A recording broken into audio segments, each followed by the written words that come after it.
Good morning, Barrington, and welcome back to another episode of BHS TV. I'm Prasad Mandana. And I'm Parker Henry. We've got another exciting episode for you this week, so let's get right into it.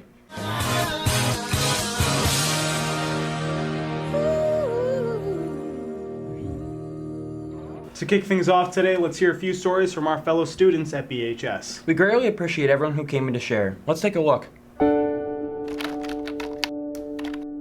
Hello, my name is Martin Wasson. I'm a senior here at Barrington High School. Hi, I'm Michael Brown. I'm a sophomore at BHS. My name is Julia Samborski. I'm a senior here at BHS. My name is Elena Rodriguez, and I am a senior. We moved halfway through sophomore year. When I was 4 years old, my father unfortunately passed away. Art has been like a big thing for me because it's really been a place where I've been able to project a lot of my feelings, like these other aspects of myself that I'm not allowed to be, or I don't allow myself to be in the company of other people. I was born with a rare cancer called neuroblastoma, and I was very sick for the first 10 years of my life. For the first month or two, I think that's the loneliest I've ever been.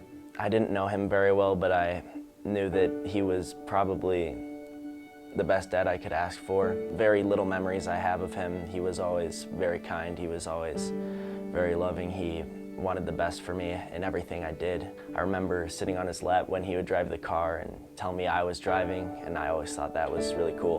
When I was 10 years old, I was really interested in animation and cartoons, not as a productive way, but more as in I watched them all the time. I spent a lot of time in the hospital for chemo, tests, and many surgeries throughout my childhood. Back in Utah, where I moved from, I used to talk to everyone. I had plenty of friends, I was happy.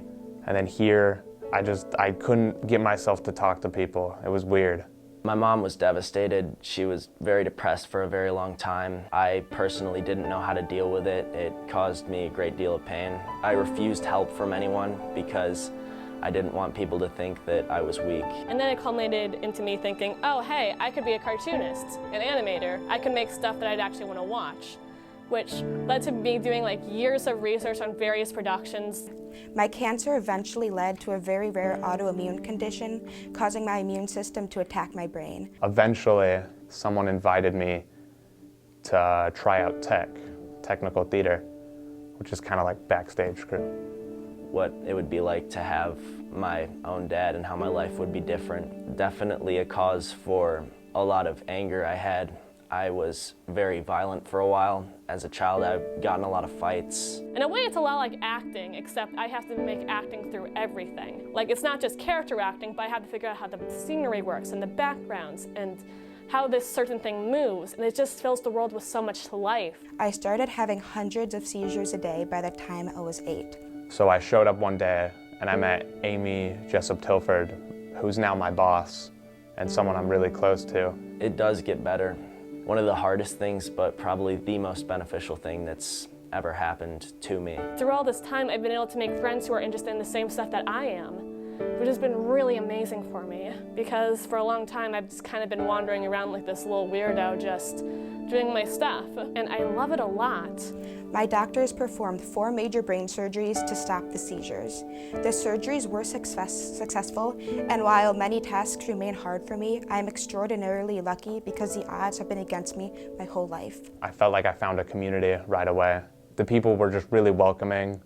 I felt right at home immediately. I never thought I would be a theater kid, ever. In the movies, the theater kids are always the weirdos, but I guess they're my weirdos now.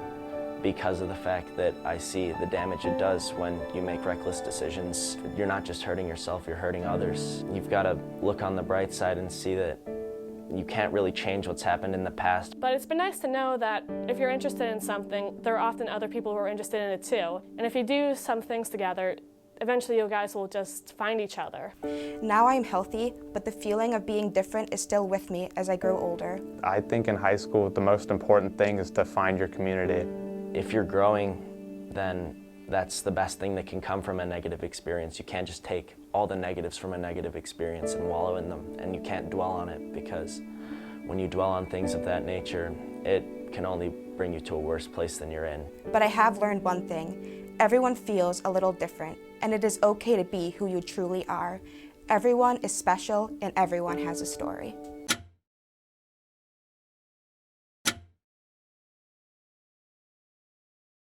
Once again, I want to thank everyone who came onto the show to share their stories.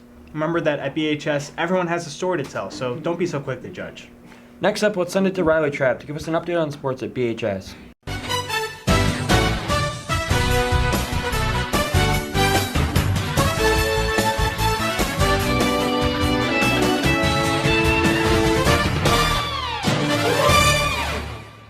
First up is Bronco Wrestling. We had 3 wrestlers placed in the state tournament. Kai Conway received 4th in the 160-pound division, Luke Rasmussen received 2nd in the 170-pound division, and Evan Roper received 3rd in the 220-pound division. Congratulations to all the wrestlers and good luck as they prepare for team sectionals and team state. Next up is Broncos Swimming and Diving, who had Griffin O'Leary, Daniel Langlois, Jack Hoppy, and Sean UGA, who all broke school records in the 200-meter medley and the 400-meter free relay. Congratulations to the boys and good luck as they all qualified for state. Griffin O'Leary in the 100-meter backstroke, Jack Hoppy in the 100-meter breaststroke, Sean UGA qualified for the 100-meter free, and Daniel Langlois qualified for the 500-meter free. And all 4 qualified for the 400-meter free relay, as well as the boys qualifying for many other events, so congratulations to all of them. Next up is Phillies basketball, who recently won the IHSA regional title by beating McHenry. Also, the Phillies had Shauna Trzynski advance to the sectionals for the 3-point contest, so good luck to the Phillies as they prepare for sectionals. Next up is Bronco basketball, who lost to Friend by a score of 39-33. The boys played Rolling Meadows yesterday. At the time of this recording, the decision of that game has yet to be decided. The Broncos' next game will be in the playoffs, so good luck to the whole team. Next up is the gymnastics team, who had Alana Riemann-Schneider receive 6th place for her balance beam act in the state competition, so congratulations. Real quick before we go, the girls track team won the Indoor York Invitational, so congratulations to them.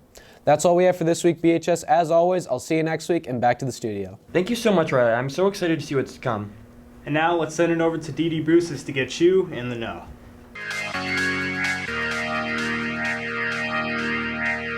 What's up, Barrington? I'm Dee Dee Bruces, and it's time to get you in the know.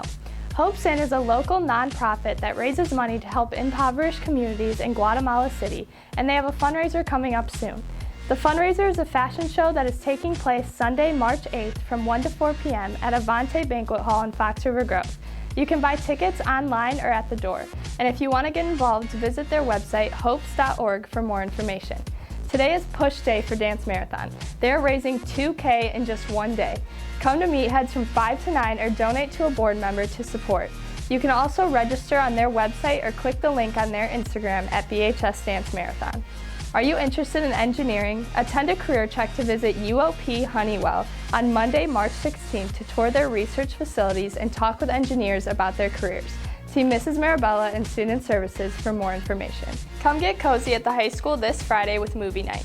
Girl Effect is hosting the live-action Beauty and the Beast in the auditorium at 7 p.m. Admission is free, and you have the chance to enter raffles, win prizes, or donate to the Girl Effect Barrington cause. Don't forget to dress in PJs. That's all for this week, Barrington. I'm Dee Dee Bruces, and now you're in the know. That's all we've got for this week, Barrington. I'm Parker Henry. And I'm Prasad Pantano. We hope you have a great rest of your week, everyone.